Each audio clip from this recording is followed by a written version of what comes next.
میوانەکەم قسە دەکەم بەڕێز زەکیە سید ساڵح بریکاری وەزارەتی کار و کاروباری کۆمەڵایەتی لێرە لەگەڵما زۆر بەخێر بێت. یاساکان لە هەرێمی کوردستان پێوەست بە کرێکاران تا چەندە لە بەرژەوەندی کرێکاران و پاراستنی مافەکانیاندایە توانیتانە چی بکەن بۆیان؟ زۆر سپاس. ئێمە دوو یاسامان هەیە کە تەواوکەری یەکترن. یەک یاسای کارە، دوو یاسای دەستەبەری کۆمەڵایەتیە کە ئەمانە ڕاستە یاسای کۆنن،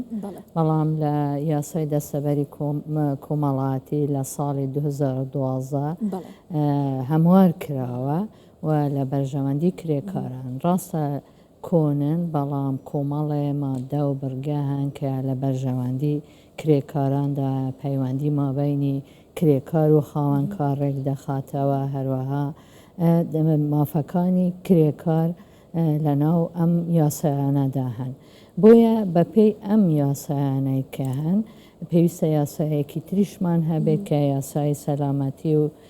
تەندروستی کرێکارانە کە ئێستا ئێمە بەپێی ڕێنماییەک ئیش دەکەین لەسەر ئەم بابەتە، واتە پاراستنی کرێکاران لە کاتی کارکردندا لە ڕووی ئەو پێداویستیانەی کە پێویستە هەیە.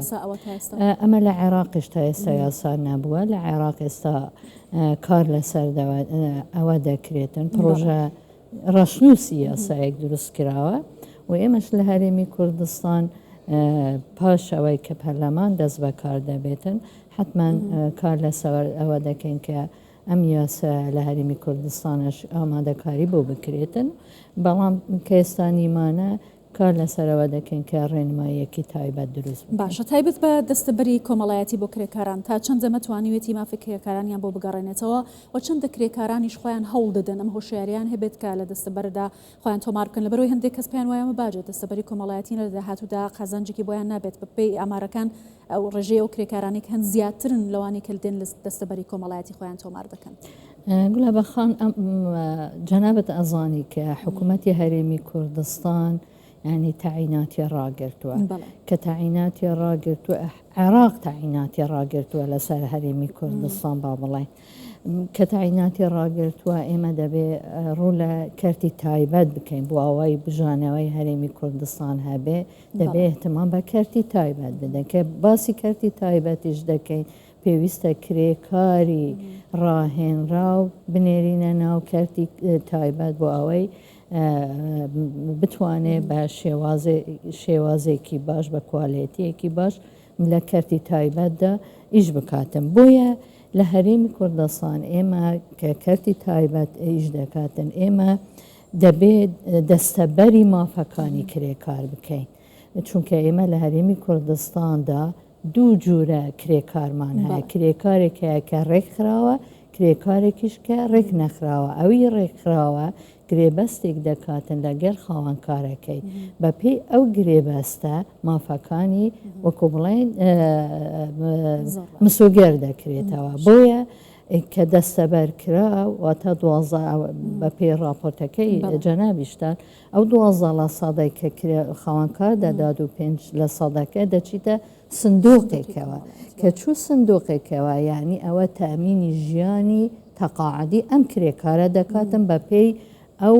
مادانەی کە لە ناو یاساکەدا جێگیر کراوە، هەم بە پێی تەمەنەکەی هەم بە پێی ساڵانی خزمەتی جێگیر کراوە، دەتوانێت حتا پاشماوەکانیشی لەو تەقاعدە ئیسفادە بکەن. خاوەنکار هەیە پابندی ئەم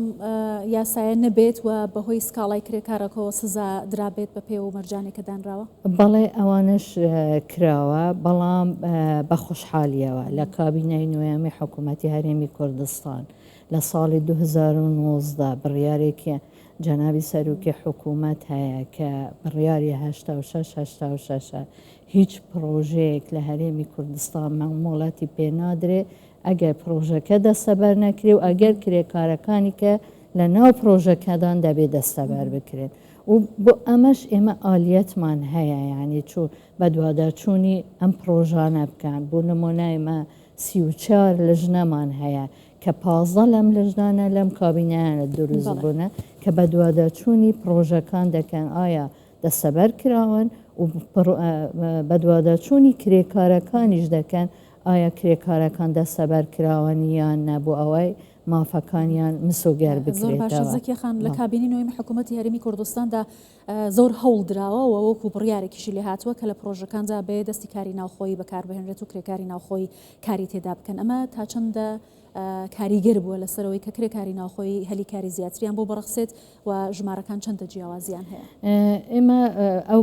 بڕیاری ساڵ 1970 کە دەرچووە کە 75% کرێکاری پرۆژەکان دەبێ دەستی خۆماڵی بێ 25% لە دەستی بیانی بێ بۆیە